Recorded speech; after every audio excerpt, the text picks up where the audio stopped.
Itu keren, kehidupan dalam rencana Tuhan. Di jemaat Efesus, umat Yahudi merendahkan orang lain dengan mengatakan, "Hei, mereka itu orang tidak bersunat." Hahaha. Sebaliknya, orang non-Yahudi mengejek orang Yahudi dengan cap, "Hei, mereka itu orang bersunat." Hahaha. Saudara perhatikan, konflik antara suku, etnis, golongan sering sekali terjadi di mana-mana. Baik di negara yang paling belakang, juga nyata di negara yang paling maju. Dan seringkali sikap diskriminasi pun memicu peristiwa yang memilukan. Kenapa? Salah satu sebabnya adalah bahwa dalam banyak keadaan, suatu tradisi, kebiasaan, adat istiadat, ataupun suatu sikap yang sangat dibanggakan oleh suatu kelompok tertentu dianggap sangat rendah oleh kelompok yang lain.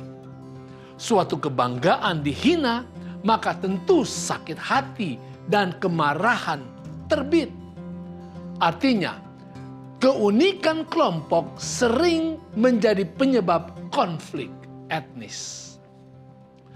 Konflik juga terjadi oleh karena faktor dukungan. Jelas dukungan keluarga, dukungan suku ataupun etnis adalah dukungan terbaik di dalam menjalankan kehidupan. Jarang sekali terjadi kata-kata seperti lagu orang Manado, "Sapa suruh datang Jakarta, kawan saudara mama semua tidak peduli." Jarang sekali hal ini terjadi. Saudara akan bantu saudara. Teman akan bantu teman sekampung. Lagu Anak Medan katakan, "Titik darah penghabisan air rela doau kawan, hancur demi kawan, idoau kawan." Artinya, sampai titik darah penghabisan, saya rela. Bahkan hancur pun demi kawan, saya mau. Luar biasa bukan? Dan ini adalah wajar. Tuhan memberikan kita keluarga, marga, sahabat kampung untuk kita bisa saling memperhatikan, saling menolong secara dekat.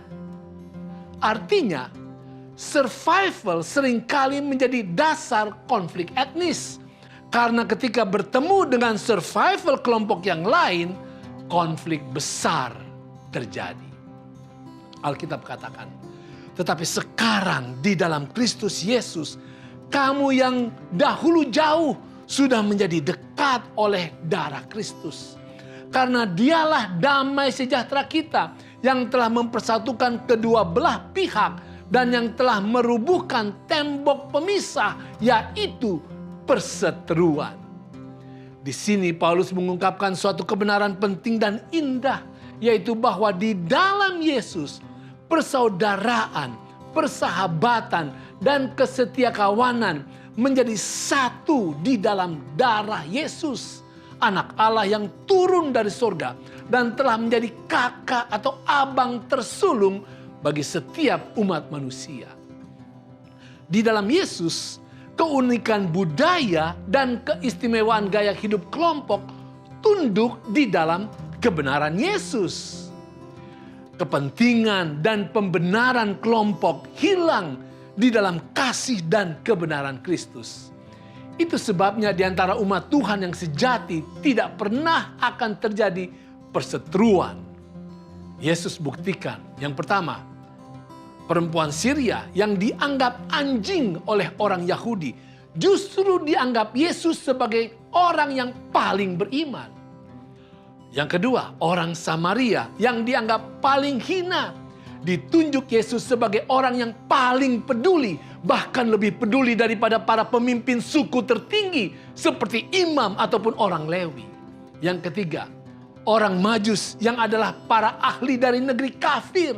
Mereka dianggap sebagai orang yang lebih tahu kebenaran Mesias daripada tokoh-tokoh etnis yang tercerdas di Yerusalem.